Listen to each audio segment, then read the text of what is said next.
sa enrono enfi airport kiemu ewo Geneva Switzerland na abre share no na ye health minister ono na lead delegation no Ghana Health Service director ono so hobi na shebedwem parliamentary select committee on health chairman no ka ho bi and a ranking member ono so no ka ho bi na ye share global fund and na global fund ma ya so etsa ye koso Ghana no enye nyan enye tekra because e bi so be ewo yesef na bia da say ma oman bi ndro na omoja ndro no egu eye port for 1 year e bi so be ada nti say ya nhwe me yin sandro na enya adia ombeko so amaye sika Sompa anase na ndro wey yora Austin amwaben we de fere say ye no kore pa say kwabla kase de omo kan no kore dia yesre na me no kore no kore na e was ansensam no ho ano na dom kuma no afam so kwabana minta akando se hwedwabo so mra se bedwane wokọ Ghana mra se bedwama bedwa ko ye hwapom de ho nsam so no dom kuma na afam no odi akotire wo miye pa na odi atodwa no kire sa ansensam no aye keka na yade se hadwen pa no mo so no mo fa mo ho adwen ensam odi ama ye nie. I knew and I've always known that this government is irresponsible, but I didn't know this level of irresponsibility. This level of irresponsibility is unprecedented, to say the least. And it will shock you to know that even when Global Fund was shipping these commodities to Ghana, they added something for clearing. And per my calculation, they added not less than $2 million. And Ghana government gets back to them and he tells them that, look, we have increased our port charges, and therefore the money you have given us is not enough to clear these commodities from the port. And what you what so kire say asem a wo beka bia na wo wadansedi na dansedi a wo de so ma asem no abopo ye pa na no so say netie. Greatest respect to the president and his vice president. This country is not for them. This country is governed by the taxpayers' money. And the taxpayers' money must be put to judicious use. And with immediate effect, the president and his vice must make sure that these drugs are cleared from the port to save lives in this country. Nothing, absolutely nothing can justify this incompetence. And to tell you the truth, I was part of the delegation to WHA, and it was an embarrassing scene. We were embarrassed. It came up in 3 side meetings. In all the meetings, we bowed our heads in shame. Kwabra minta akando se hwedwabo so mra se bedwane enono. Opemso na se to abebio wasantime wura ena ekasai ni nyina dane se be na nsanie ena mampani abedi eche Dr. Laji Mamudu Kwabrajimai ba omianyansa container wone ne drom nyina da be pie mu asantime ntemu ya ne yire maame Hajia Samira na free ba omiane drom ni nyina eka ho bie ya wo bontoa eto ne ho de magana de hye eyi ni tirimu podi nso de akere na no no kopie mu opemso poto so ena nana na futu say yo meba tiawa se waye wadin so obedi akane ani de ba bi pia da mfomso beba no wujutum no aye nsiesie no watumi akonim ewiase abrabo no san ye bono samfomso ba ye je mfomso tum ne siesie niema na niema nyina adna nim to tenti bra wate sikinkrei se ento so aba emfama Ghana foi eso ma oman no nya wo mugidie pa ekonkan na no na betumi aboa na de enkabomu so aba opemso na setu abebio Sabu obie ni wa munyina obie ni obetumi aye ekwan free empoano akosi pagada krokrada ye bin obi abeto aso ye obi abeto aso na waboa na na kufu ado amaye adrei eno ne hunu di akam na ka che Ghana for say menso me ba menso meto aso akoduru say ma nipa ni hu se unim se ha na akam na enso me ba meye we ye ne sa wo mbaju adi we ne sa nso ba obeye Who pastor say ya na you me badia yebeka say de na bia tiakem in 5 on never amano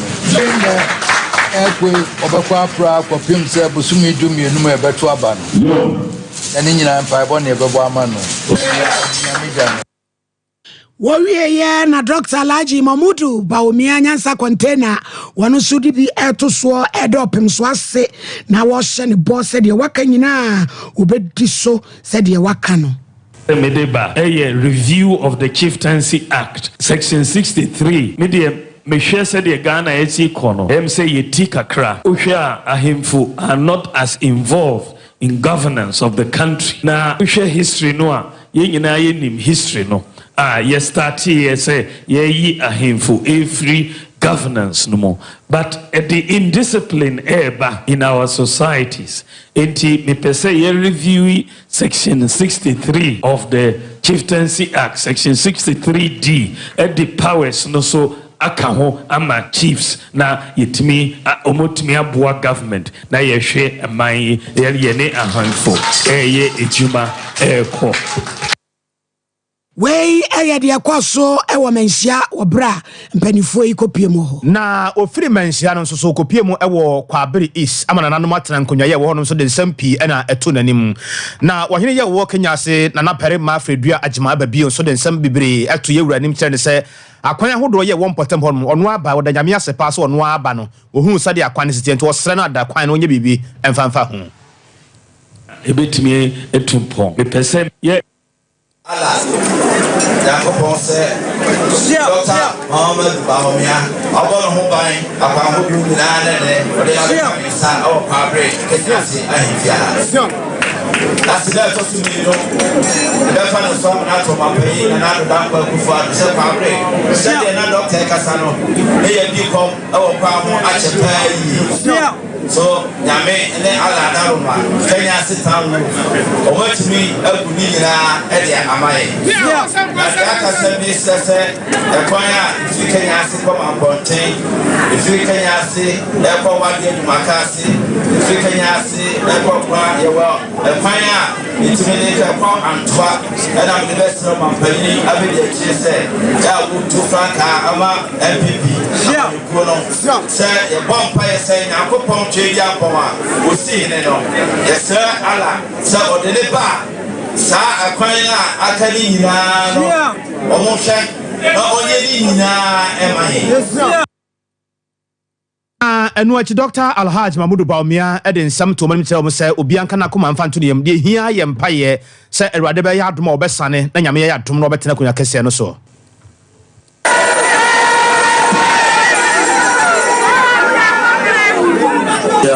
election elinti na share say ebo apro ewo regions in our Ghana and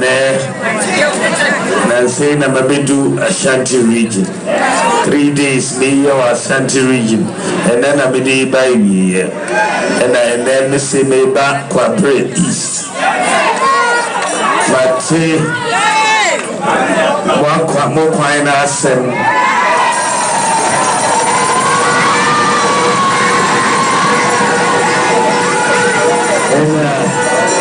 see the person here, let me meet you here. So they are more final. Never be blue or all that meaning, sir. A quine Sunday here. Listen me, share my boss, say, you better quine or come. Alhaji Mamudu Baumia ni etenenkan di obun kunta de ma oman no ene obenfo kwabranim ene wokase so oman ni sunsun inflation no abafom amnchemu no aduonu miensa akiripo ebaako offense and traffic no de asemi tu wonu mani ma wo kiremu se wo enuane de a eno nenam so ya ema sa efom be de bae wo de toto eye afrese sa breide no anachese emprempre no eyade atumi abafom kra eno ane central focus no se mi emfa ni enhwe aduane nko a ese ya ide ani sihwe hyentuade ene niema ekeka ho. In the month of May 2024, the consumer price index stood at 220.0 relative to 178.7 the same time 2023. In May 2024, the headline consumer price index stood at 220.0 relative to 178.7. Given these relative indices, year-on-year inflation for the month of May 2024 was 23.1%. This literally means that between May 2023 and May 2024, prices of goods and services went up by 23.1%. Wey obinfo kobena enim. Yeah, kwe anim wo ensamfo from Dr. Edu Anane entry convener de ma wane ya won sika da ho a wo hwese won sabeka e de free aban ne ho Dr. Steven Amo obodom ra next ka di kan o madi nkomo ama waka kire mo se obian kana koma mfanto ne yem o mu sika no mo sabeka e bere mo ne aban no edi nkomo na mpani fo kire so mahwe anim anya de sika no etumi banti no ano wokeka won ho ya wokọ atan ya hwe sika sam ne ho nsam so na bere mo kodura na obian ni ho na kire se asam no untimi hu se wusu se wo serew na yewura Edu Anane entry enya kokodura ni sam 1214 nkoma kakra sei. We were invited in for a meeting. 3 of our members, 2 members joined me. We met the head of administration, director of administration, and the PRO, the 2 officers met us. And the message is that the deputy minister and the minister and all the other relevant officers are in a meeting outside the office. So we are not here. We are not here. We're going to a meeting outside the office here. And if we finish the meeting earlier, they can speak to us. If not, after the meeting, they will try so that within the week, they can arrange a meeting. Dr. Edu Anane entry. Ya body ya remu ana eye SOS enyankanti tie fie wedin finhia duonum ema wo hye ho fa enam so ema national director edema sai ekuyi anase village ene Alexander Makakula ana wo kasa wo kyerem so ntimi ni finhia duonum wo bra obeyi o my Ghana ne ankrankra boni aye kra o se fi se wom de sa village tintim finhia duonum no eyade aye dwumaso abo nipa nkoda ya maame no mawu agya yen efie ebe kasa maame ne papa nimuo nanka nkoda ebe ne namba kyere bankere aseye wonam sa SOS village so atete wo menna ye kan nipa enitire ne yaku atwetwe woro nipa bia nkoma wona ya no duru bumu a ye betu anya sankoda bebre so e de afiri ho tina wo hyefen na kyese e yaseda nko a ene wode ma obi biada. SOS Children Villages Ghana started in 1974. This year we are 50 years, celebrating 50 years of transforming lives in Ghana. SOS Children Villages, basically, we provide families for children who have lost parental care. You may ask, what is losing parental care? Any child that does not have an adult, a parent to look after, that child basically has lost parental care. For example, if a child becomes an orphan because the parents, in one way or the other, they passed away, and their immediate family members are not willing to look after them, those children must be looked after immediately. Wey yora Alexander Makakula ene etene kanu achi adwuma fo bo adwuma bie ya o ye adwuma so ebo wonu maba so so ene Sompa echechwe nkomo. Here as a security guide. Previously I was a security guide, and then I promoted to be a field worker. As field worker, I worked for about 7 years. Then I was promoted to a handyman. Now I'm a handyman here. So I take in charge of all the assets. And then which is not doing well on the phone. I suppose. Wey adwuma fo ye adwuma wo SOS village a yebo won mabaso MPA at the style bi ba wato din CRM ni nyina no from Jawe Saboa gas ne ho nsensem cylinder ho nsensem kwan ye befa so a yebetumi e de dwuma na obia no ensi obi kwan e wa dwuma no a wo ye no na ye nuanom ya wo de cylinders ahodo di dwuma no kire se de ekeka kono adwuma no no mpese omugu no na omontra sesa mampanifo ngu adwuma no ansa na omasore ebre no ani ombesore efrisa sade ne emasika kono yetene san na ye kan ne san ye si he ya asem oye chechire mama obi ate asesen se CRM eno so ne san ya CRM no efri he ekọ he da bi o sa asem mampanifo nsa mra biem na ehadwen efese obi abenya gas na emom ye de wo do cylinder ne ba na ya fele wo ho de amount na ban initiative na o de ba na ye hu se ebegu ya adwuma ne se si ame na okase ye ma kwanya ma obi a upebia wakoji bi na wa ba beton de di kan no adwuma ye no ye wontete a ye femu ɛna yɛde ayɛ adwuma no nti sɛ ɔmo bɛka sɛ ɔmo bɛyi the risk involved ne adwuma ayɛ no ɛno koraa na ɛbɛm na ayɛ worse because obi a so wɔn teteɛ so wɔn teteɛ ma na kwan ama na tɔn gas no ɛna nyɛ ne saa kɛkɛ sɛ wokɔɛ a wokɔfa cylinder no na yɛ adwuma no yɛ nɔɔma bebrebe sisi ayɛ kasa for instance yɛ nua baako a ɔyɛ adwuma yi bi sisi ayɛ mo ama yɛ kwan sɛ yɛ ne mo nya no side by side na wɔ hɔ a yɛbɛfiri mu na yɛ take over sisi ɔno ne station kyɛn pɛɛ yɛama obi akwanya no a ɔno ba abɛyɛ bi na me nua yɛ kasa yɛbɛgu yɛ adwuma no nyɛ sɛ yɛka ne saa kɛkɛ ɛno ne mfato ho a na yɛma yɛ nua no ma mpiefoɔ da hu ne sɛ deɛ aban de ba na ɛyɛ deɛ na nso hyehyɛ na ɛwɔ kwan mu no ɛnyɛ pɛyɛ a ɛbɛboa ma saa deɛ na yɛbɛyɛ na ɛbɛboa ma mu no nyinaa yɛnhwɛ Asante mantam nso wɔne wɔde gas ne adeɛ no edi dwuma no sɛ yɛkɔ no edwadie afamu no sɛ yɛde mbra ɛto ho na mbra no atimi ahwɛ abɔ adwa na yɛdi no ho ban no ɔpani ya wodi animu Obed Boache ne nsɛm a wɔde ma yɛnie Petroleum Authority de bia my boss Mustafa Hamid ɔka sɛ yɛni filling station baako koraa yɛnka sɛ yɛntɔn petrol yɛntɔn LPG Ghana for businesses LPG marketing companies any dealers no mo businesses no ma build no ye regulators sa businesses na ne pese fa so e de CRM na eba sa LPG marketing companies ni dealers American mo build the experience in this industry for so many years intinyansa bia nim se oba kofa ni pafoforo se omomom embe CRM no anaso mo beton gas the year can say almost stations na was say no omo ton gas wo ho model na de ba no ombeko so aton gas wo ho na mo kwan omo fa so ton gas no se first no nke de beba e wo tank kese baakum na omumum abu no nkankra kakra agu cylinders no na sisi no e be fele cylinders no e wo bottling plant e de cylinders na ba no maton no cylinders no enti no mbeko so aton gas no moton e na mo muska e na mo mfa so se bi usi filling station kaka ma usika gas do abetumi aton no e na ma usika enti ene mo di sankita ho no se wo hwe model na in fact e be teto mo dwuma num because they say no on not one station pe na onye ni dwuma die ni nyina